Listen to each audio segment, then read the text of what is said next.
आउज़ुबिल्लाहिमिनश्शैतानिर्रजीम बिस्मिल्लाहिर्रहमानिर्रहीम। उम्मीद है कि आप सब खैरियत से होंगे और अपने घर बार में खुशबाश होंगे। और जो बच्चे स्टडी कर रहे हैं वो भी इंशाल्लाह इंजॉय करते होंगे, क्योंकि इंजॉय करके स्टडी करनी चाहिए। अगर आप किसी के मतलब मजबूरी से या किसी के बहकावे से या किसी के क्या नाम है दबाव के साथ अगर स्टडी कर रहे हैं तो फिर आप वो स्टडी से लुत्फ़अंदोज़ नहीं हो सकते। जो कि क्या नाम है एक बच्चा खुद पुरजोश तरीके के साथ या खुद लगन के साथ स्टडी करता है, जो फिर वो मज़ा उठाता है स्टडी करने का, वो ये बच्चे नहीं उठा सकते। सो इस वजह से हमेशा वो मैं तो यही कहूँगा कि हमेशा आपने वो फ़ील्ड जॉइन करनी है जो कि आपके लिए क्या हो, बहुत फ़ायदेमंद हो, और दूसरी जिसके अंदर आपका इंटरेस्ट हो। क्योंकि जो काम आप मज़े के साथ कर सकते हैं वो ही आप बेहतर तरीके से और अच्छे अंदाज से कर सकते हैं। लेकिन जो आप काम किसी के दबाव के या रिश्तेदारों के कहने पे या फलाने के कहने से कि फ़लाना भाई ये काम कर रहा है तो मैं भी ये काम करूँगा, तो फिर तो आप कभी भी कामयाब नहीं हो सकते, क्योंकि उसके अंदर आपकी लगन नहीं होगी, मेहनत शामिल नहीं होगी, आपका इंटरेस्ट नहीं होगा। सो इस वजह से आप वो कभी भी काम कर ही नहीं सकते। आप जितना मर्ज़ी अपने आप को बेहतर करने की कोशिश कर लें, जब तक आपका इंटरेस्ट, आपका लगाव और आपका मतलब उसके अंदर मेहनत नहीं शामिल होगी, तब तक आप वो अचीवमेंट हासिल नहीं कर सकते जो कि दूसरा बंदा हासिल कर चुका होता है। इसलिए मैं तो आपको बेहतर चॉइस यही दूँगा कि आप वो ही हमेशा फ़ील्ड जॉइन करें जो कि आप जिसमें आप परफेक्ट हैं, जिसके अंदर आपका लगाव है, जिसके अंदर आप क्या नाम है इंटरेस्ट दिखा सकते हैं। किसी के बहकावे या किसी के कहने पर आप बिल्कुल भी कोई फ़ील्ड जॉइन ना करें। और जो बच्चे डीएई के स्टूडेंट्स हैं, जो मतलब अगर किसी के कहने पे नहीं आए, ख़ुद इधर आए हैं इसी फ़ील्ड के अंदर कि हम कुछ करना चाहते हैं, कुछ बनना चाहते हैं, तो वेल डन, अल्लाह ताला आपको बहुत क्या नाम है कामयाबी अता करेगा। मेरी तो हमेशा आपके साथ दुआ यही रहेगी, ठीक है। अब हम अपने क्वेश्चन की तरफ चलते हैं नेक्स्ट। हाँ, और लास्ट बात, जिसने हमारी वीडियो को लाइक और सब्सक्राइब नहीं किया वो लाजमी कर लें, ताकि इस तरह की मज़ीद वीडियोज़ आपको मिल सकें लेक्चर के मतलब। और इंशाल्लाह मैं आपको छोटी छोटी जो क्या नाम है बातें हैं, जो क्या नाम है आपके मुतल्लक, आपके फ्यूचर के मुतल्लक वो गाइड करता रहूँगा, ताकि आपको मज़ीद इससे फ़ायदा हो सके, ठीक है। अब हमारे पास ना क्वेश्चन नंबर, दरअसल एक्सरसाइज 2.2 का क्वेश्चन नंबर 3 है। मैंने पिछले लेक्चर में आपसे ये बात कही थी कि आपने सिर्फ़ और सिर्फ एक फार्मूला याद रखना है। मैं दोबारा लिख देता हूँ, अगर आपने पिछली वीडियो नहीं देखी तो वो लाजमी देखें। तो वो ये फार्मूला था, ए एन इक्वल है A1 प्लस N-1 और D। क्लियर? ये था दरअसल किसका फार्मूला, अरिथमेटिक प्रोग्रेशन का। अब यहाँ पर अरिथमेटिक प्रोग्रेशन ये बात करता है भाई कि आपने इंसर्ट करने हैं 4 AM को किन के दरमियान, इन दो वैल्यूज़ के दरमियान। मैं पहले ये दो वैल्यूज़ लिख लेता हूँ ताकि किसी किस्म का हमें ना कुछ ना हो, क्या होने ठीक है। A1, A2, A3 और A4, और यहाँ पे आएगा 3√2/2। अच्छा, नेक्स्ट। अब नेक्स्ट आपने क्या करना है, उसने 4 बोला था ना, इसलिए मैंने 4 लिखे हैं, 4 से ज़्यादा नहीं लिखने, ठीक है। जितनी उसकी रिक्वायरमेंट है उसके मुताबिक आप उतने ही लिखिएगा। मैंने ये बात आपसे की थी, आपने सबसे पहले लिखना है पहली वैल्यू, और पहली वैल्यू को क्या बोला जाता है, हमेशा बात याद रखनी है A1। तो यहाँ पे मैं लिखूँगा कि A1 की भाई हमारे पास जो वैल्यू है ना वो √2/2 है, ठीक है। और जो लास्ट वाली वैल्यू होती है वो हमेशा क्या होती है, AN, वो आपके पास क्या आएगी, 3√2/2। क्लियर यहाँ तक बात? नेक्स्ट में क्या आएगा आपके पास, N, ये वाला N, ये जो है जनाब। अब इस N की क्या वैल्यू होगी, मैंने बोला था N से मुराद है टोटल नंबर ऑफ टर्म्स या टोटल नंबर ऑफ वैल्यूज़, ठीक। वो कितनी है, काउंट करते हैं, 1 2, आप भी करें साथ, 1 2 3 4 5 6, सिंपल 6 हैं। तो आपने यहाँ पे क्या लिख लेना है, n इक्वल है 6। अब a की वैल्यू आप देख सकते हैं कि अकेली रह गई है बेचारी, वो आपने मालूम करनी है, ठीक है। an भी है हमारे पास, a1 भी है, n भी है। जब तीन चीज़ें मौजूद हैं तो ईज़िली चौथी चीज़ भी तो हमें मालूम हो सकती है ना। तो आप यहाँ लिख लें कि भाई d है ना, हमने मालूम करना है। मैंने बताया था d से मुराद है डिफरेंस, ठीक है। अब फार्मूला पुट करें, यहाँ पे ए एन इक्वल है A one plus N minus one और डी। ए एन क्या आएगा 3 square root 2 over 2, A one कितना आएगा square root 2 over 2 plus N कितना 6 माइनस 1 और डी आपके पास तो मालूम करना है ना, ऐसे ही रहने देते हैं। यहाँ पर ये पूरी टर्म जो है प्लस, जाहिर सी बात है जब इक्वल के उस साइड पे आएगी तो सिंपल माइनस होगी, ठीक है। और 6 में से 1 निकालेंगे तो 5d आ जाएगा। अब नीचे वाली वैल्यू सेम हो तो ऊपर वाली वैल्यू तो भी सेम ही आएगी, square root 2 minus square root 2 equal कितना 5d। अब 3 में से जिसके साथ कुछ नहीं होता आपको पता है हमेशा 1 होता है, ठीक है। 3 में से 1 निकालेंगे तो आपके पास कितना आएगा 2 स्क्वायर रूट 2 डिवाइडेड बाय 2, ये वाला। और यहाँ पे 5d वैसे ही से आएगा बेचारा, ये भी ऐसे लिखते हैं 2 से कैंसिल, यहाँ पे आएगा क्या सिर्फ स्क्वायर रूट 2 इक्वल 5d। अब 5 इधर मल्टीप्लाई हो रहा है, अब d की ये जान नहीं छोड़ रहा, ठीक है, हम इससे छुड़ाने लगे हैं जान इससे। अब 5 इधर मल्टीप्लाई हो रहा है तो इधर आगे क्या होगा डिवाइड, सो ये अब जो 5 है स्क्वायर रूट 2 के नीचे आ गया और d की जान छोड़ते हुए d को उसने अकेला कर दिया। क्लियर यहाँ तक बात।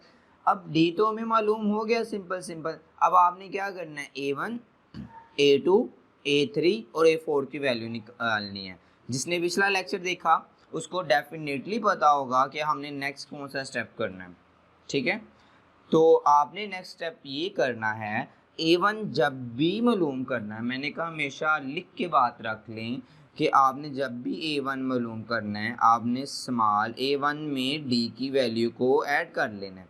स्मॉल a1 की क्या वैल्यू थी अभी आपने बताई नहीं मुझे, स्क्वायर रूट 2 ओवर 2, ठीक है, तो ये आप लिख लें। और प्लस d की वैल्यू क्या अभी आपने निकाल के दी स्क्वायर रूट 2 ओवर 5, सो यहाँ पे आएगा स्क्वायर रूट 2 ओवर 5। अब आप क्या करें सिंपल, जब एलसीएम लेंगे, एलसीएम तो आना चाहिए सब बच्चों को ना, 5 में 2 मल्टीप्लाई करेंगे तो एलसीएम 10 आ जाएगा। यहाँ पे फिर जो 5 होगा वो इस स्क्वायर रूट 2 से मल्टीप्लाई होगा और जो 2 होगा इससे मल्टीप्लाई होगा, ठीक है। 5 में 2 ऐड करें कितना 7 स्क्वायर रूट 2 ओवर 10, ये आपके पास a1 की वैल्यू आ गई। क्लियर। नेक्स्ट आपने क्या करना है, जब a2 की वैल्यू को निकालना है हमेशा ये बात याद रखनी है, कोई मतलब बार बार चेंज होने वाली बात नहीं है इन क्वेश्चंस के अंदर, हमेशा ही आपने ये बात याद रखनी है कि a1 की वैल्यू में फिर आपने ऐड कर लेना है d की वैल्यू को, ठीक है। अब a1 आपके पास क्या था अभी आपने मुझे मालूम किया 7 स्क्वायर रूट 2 ओवर 10 और d क्या था सिंपल स्क्वायर रूट 2 ओवर 5। अब एलसीएम लेंगे फिर कितना आएगा 10, ठीक है, ये ऊपर वाली वैल्यू तो एज इट इज़ ही आ जाएगी फिर से 5 2 ज़ा 10 2 स्क्वायर रूट 2, 7 में 2 ऐड करेंगे कितना आएगा 9 स्क्वायर रूट 2 ओवर 10। दरअसल हमने कितनी वैल्यूज़ मालूम करनी थी 4, तो नेक्स्ट भी हम मालूम कर लेते हैं a3, तो a3 भी सिंपल, अब a2 की वैल्यू में आपने d की वैल्यू को ऐड कर लेना है, तो यहाँ आएगा 9 square root 2 over 10 plus square root 2 over 5, तो फिर एलसीएम कितना 10 नहीं आएगा, तो 9 square root 2 plus 2 square root 2, 9 में 2 ऐड करेंगे कितना 9 10 11, तो सिंपल आपके पास कितना आएगा 11 स्क्वायर रूट 2 ओवर 10। अब हमने a4 भी निकालना था, सो इस वजह से अब ज़रा सोचो क्या आएगा भला यहाँ पे, कमेंट में मुझे बताएं ज़रा वीडियो पॉज करके। हाँ यहाँ पे आएगा a3 प्लस d, जिन्होंने सही बताया वेल डन। यहाँ पे आएगा 11 square root 2 over 10 plus d की फिर वही value square root 2 over 5, LCM फिर वही बेचारा बार बार 10 आ रहा है 11 square root 2 plus square root 2, 11 में 1 ऐड करेंगे कितना 12 स्क्वायर रूट 2 ओवर 12 नहीं 11 और ये 1, हाँ 12 आएगा, 12 नहीं 2 आना था ना इसके साथ जब एलसीएम लेना था, फिर 13 आएगा यहाँ पे, ठीक है वेल डन, और यहाँ पे 10 आएगा। अब आपने सिंपल क्या करना है, आपने अपने जो क्वेश्चन था वो लिखना है। क्वेश्चन हमारे पास कुछ इस तरह से था square root 2 over 2 a1 A2 A3 A4 और कोमे के अंदर क्या आएगी वैल्यू, कोमे के अंदर थी, हाँ बाद में एक क्लास पे वैल्यू थी हमारे पास ये वाली। अब A1 की जगह पे आप सिंपल पहली वैल्यू लिख लें। यहाँ पे जब हम पहली वैल्यू लिखेंगे A1 की वो 7√2/10 होगी। नेक्स्ट जब वैल्यू लिखेंगे वो 9√2/10 होगी। ठीक है, वेल डन। 11 लिखेंगे √2 कितनी होगी 10, और जब 13 लिखेंगे वो कितनी होगी √2/10, और जो लास्ट वाली वैल्यू है वो 3 √2/10 आ गया। Well done. अच्छा नहीं 2 था, हमने अब 10 ही लगाते जाना है, 2 है। ठीक है, तो ये आपका बेटा आंसर आ गया। इसमें अगर किसी किस्म की प्रॉब्लम हो तो मुझे कमेंट बॉक्स के अंदर लाजमी बताइएगा। ठीक है, अब हम अपने नेक्स्ट क्वेश्चन की तरफ चलते हैं। नेक्स्ट क्वेश्चन को ज़रा नज़र दुहराएं तो उसने यहाँ पे ये बोला है, ये तो आसान है, वो स्क्वायर रूट वाला मैंने आपको इसी वजह से करवाया ताकि स्क्वायर रूट में किसी अक्सर बच्चों को प्रॉब्लम होती है कि स्क्वायर रूट को किस तरह से सॉल्व करना है, इसलिए मैंने क्वेश्चन नंबर 3 लाजमी करवाया। अब 4 और 5 आप खुद कीजिएगा। ठीक है, बिल्कुल सेम सिंपल क्वेश्चन नंबर 2 की तरह से है। ठीक है, क्वेश्चन नंबर 2 लाजमी देखिएगा क्योंकि ये वीडियो 3 से स्टार्ट हो रही है।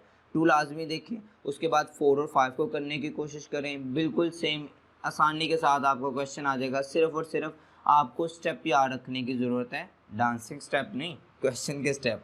ठीक है, तो वो यही है, यही बार बार रिपीट होंगे स्टेप। सिर्फ और सिर्फ वो क्या करेगा, आपकी वैल्यूज़ को चेंज कर देगा। तरीक़ेकार मेथड सिर्फ आपने याद रखना है, रटा कभी भी नहीं लगाना, पहली बात। ठीक है, जो बच्चा रटा लगाएंगे वो कभी भी मैथ के अंदर बेटर परफॉर्मेंस नहीं दे सकते, क्योंकि कब तक रटा लगा लेंगे, एक क्वेश्चन को, 2 क्वेश्चन को, 3 क्वेश्चन को, बाद में आपको फिर क्या करना पड़ेगा, उसको समझना ही पड़ेगा। तो बेहतर ये है, जो वैसे भी मैथ के अंदर बच्चे आते हैं वो मैं कहता हूँ कि बहुत ही ग्रेट होते हैं, क्योंकि क्या नाम है उनकी मतलब माइंड सेटअप अच्छा होता है, जो मैथ करने में इंटरेस्ट लगते हैं। ठीक है, क्योंकि उनसे वैसे भी रटा नहीं लगाया जा सकता, डेफिनेटली उनसे रटा नहीं लगाया जाता, तो वो बच्चे इजीली याद रख लेंगे। सिर्फ आपने ये स्टेप्स याद रखने हैं, वैल्यूज़ को नहीं देखना, वैल्यूज़ चेंज होती जाएंगी और आपका खुद ब खुद आंसर आता जाएगा। अब मैं आपको ना लास्ट वाला क्वेश्चन नंबर 6 कर देता हूँ, जिसमें आपने ए और बी की वैल्यू को फाइंड करना है। किस यहाँ पे क्वेश्चन पढ़ें ज़रा। इफ़ कहता है 5 and 8 आर 2 AMs हैं, जहाँ पे ना 2 AMs हैं। मैं इस पेज को साइड पे करता हूँ, यहाँ पे आप लिखते जाते हैं 5 और 8 2 AMs हैं, बिटवीन किसके दरमियान में, ए और बी के दरमियान में, मतलब ए और बी जनाब के दरमियान में 5 और 8 है। अब आपने वैल्यू भी किसकी निकालनी है, ए और बी की भी, ए ही और बी की ही निकालनी है, तो कोई इशू नहीं, हम अभी निकालते हैं। ठीक है, काम पहला क्या करना है, अब यहाँ पे A1 A2 का तसव्वुर नहीं होगा, सिंपल सा काम है।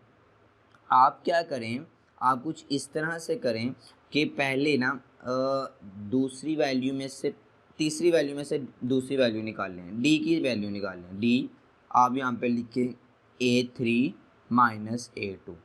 हमेशा डी निकालना हो तो पिछली रकम में से पहली रकम को माइनस किया जाता है, ये भी याद रखिएगा। ठीक है, 8 में से 5 निकालें कितना आएगा 3 डी। अब डी की वैल्यू क्या आई आपके पास 3, ये आपने बात अच्छे से याद रखनी है। नेक्स्ट, अब ए की वैल्यू निकालेंगे। ए किस तरह से निकालनी है, आपने इसमें से इसको माइनस कर देना है। डी इक्वल कितना आएगा A2 माइनस A1। ठीक है, A2 5 माइनस A, और D की वैल्यू भी आपने निकाली नहीं 3, यहाँ ये माइनस है, इधर आगे प्लस, यहाँ ये प्लस है, उधर जाके माइनस, सो इस वजह से 5 माइनस 3 आएगा। 5 में से 3 निकालनी कितना 2, A की वैल्यू कितनी आ गई 2। कोई मुश्किल है नहीं ना, बिल्कुल भी नहीं। अब आपने इसमें से इसको वैल्यू निकाल लेना है, तो मतलब यहाँ पे मैं लिखूँगा D इज़ इक्वल है A4 माइनस A3। अब A4 कितना है B, A3 कितना है 8, यहाँ पे आप D लिखिए, और नहीं D की वैल्यू लिखनी थी। चलो नेक्स्ट स्टेप में लिखते हैं 3, यहाँ माइनस है, इधर आगे प्लस 8 इक्वल B। इसका मतलब ये है कि B इक्वल कितना आ रहा है 11 आ रहा है। ठीक है, आपने ये लाइनें नहीं लगानी, ये जस्ट मैंने आपको कॉन्सेप्चुअल बताया आपको समझाने के लिए, लेकिन आप ये लाइनें मत लगाइएगा। तो ये सिंपल आपको क्वेश्चन सॉल्व हो गया। ए इक्वल कितना आया 2, बी इक्वल 11 आया, तो आपकी वीडियो कंप्लीट। ठीक है, आज हम यहाँ तक के क्वेश्चंस करेंगे 3 से 6 तक। अगर आपको हमारी वीडियो अच्छी लगी हो तो लाइक और सब्सक्राइब लाजमी करें, और मैं फिर यही कहूँगा कि दोस्तों के साथ लाजमी शेयर करें ताकि उनको भी फ़ायदा हासिल हो सके। तब तक के लिए अल्लाह हाफ़िज़, अस्सलाम।